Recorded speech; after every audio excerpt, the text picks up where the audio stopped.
ಚಾಮರಾಜನಗರ ಜಿಲ್ಲೆಯ ಅರಣ್ಯ ವಲಯದಲ್ಲಿ ಕಳೆದ ಬಾರಿ ಕೂಡ ಒಂದು 4-5 ಹುಲಿಗಳ ವಿಷ ಪ್ರಕರಣದಿಂದ ಸಾವಾಗಿತ್ತು ಸರ್. ನಿನ್ನೆ ಕೂಡ ಒಂದು ಹುಲಿ ಸಾವಾಗಿದೆ. ಈ ಬಗ್ಗೆ ನೋಡಿ, ಇದು ಅತ್ಯಂತ ಬೇಸರದ ಸಂಗತಿ.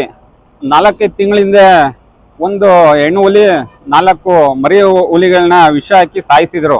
ಆ ಘಟನೆ ಮಾಸ ಮುನ್ನನೇ ನಿನ್ನೆ ಒಂದು ಹೆಣ್ಣು ಹುಲಿನ ದುಷ್ಕರ್ಮಿಗಳು ಸಾಯಿಸಿದ್ದಾರೆ. ಇದು ಒಂಥರ ಆತಂಕಕಾರಿ ಬೆಳವಣಿಗೆ.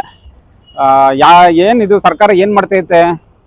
ಏನು ಹುಲಿಗಳನ್ನ ಈ ಥರ ಸಾವು ಯಾರು ನಿರೀಕ್ಷೆ ಮಾಡಿರಲ್ಲ. ಇದು ಏನು ಹೇಳ್ಬೇಕು ಅಂತ ಗೊತ್ತಾಗ್ತಾ ಇಲ್ಲ. ಅತ್ಯಂತ ದುರಂತದ ಸಂಗತಿ ಇದು.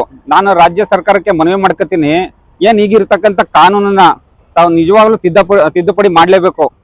ಇಲ್ಲಾಂದ್ರೆ ಭಯ ಬರ್ತಾ ಇಲ್ಲ ಏನು ಹುಲಿಗಳನ್ನ ಬೇಟೆಯಾಡೋರಿಗೆ. ಏನು ಒಂದು ಹುಲಿ ಸಾಯಿಸಿದ್ರೆ ಮನುಷ್ಯನಿಗೆ ಏನು ಶಿಕ್ಷೆ ಕೊಡ್ತಾರೋ ಅದೇ ಕಾನೂನು ಇದೆ ಅಂತ ನಾನು ಕೇಳ್ಪಟ್ಟಿದ್ದೀನಿ. ಅದರಲ್ಲಿ ಏನು ಪ್ರಯೋಜನ ಆಗ್ತಿಲ್ಲ. ಇದಕ್ಕೆ ಅತ್ಯಂತ ಕಠಿಣ ಕಾನೂನು ತರಲೇಬೇಕು, ಕಾನೂನಲ್ಲಿ ತಿದ್ದುಪಡಿ ಮಾಡಲೇಬೇಕು.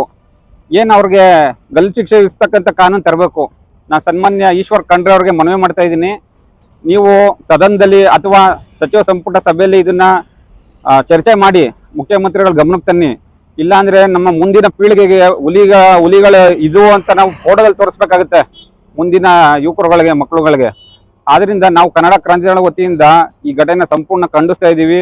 ಒಂದು ವೇಳೆ ಅರಣ್ಯ ಅಧಿಕಾರಿಗಳು ಇದರಲ್ಲಿ ಫಾಲೋ ಆಗಿದ್ರೆ, ಏನು ಗಸ್ತು ತಿರುಗ್ತಾರೋ ಅದರಲ್ಲಿ ಏನಾರು ಅವರ ಕೆಲಸ ಸರಿಯಾಗಿ ಮಾಡಿದ ಅಂತ ಗೊತ್ತಿರೋ ಅವ್ರನ್ನ ಕ್ರಮ ತಗೊಳ್ಳಿ. ಮತ್ತೆ ಯಾರು ಇದನ್ನ ಸಾಯಿಸಿದ್ದಾರೆ ಅವ್ರನ್ನ ಕಂಡುಹಿಡಿಬೇಕು, ಅವ್ರಿಗೆ ಅತ್ಯಂತ ಕಠಿಣ ಶಿಕ್ಷೆ ವಿಧಿಸಬೇಕು ಅಂತ ನಾನು ರಾಜ್ಯ ಸರ್ಕಾರಕ್ಕೆ ಒತ್ತಾಯ ಮಾಡ್ತಾ ಇದ್ದೀನಿ.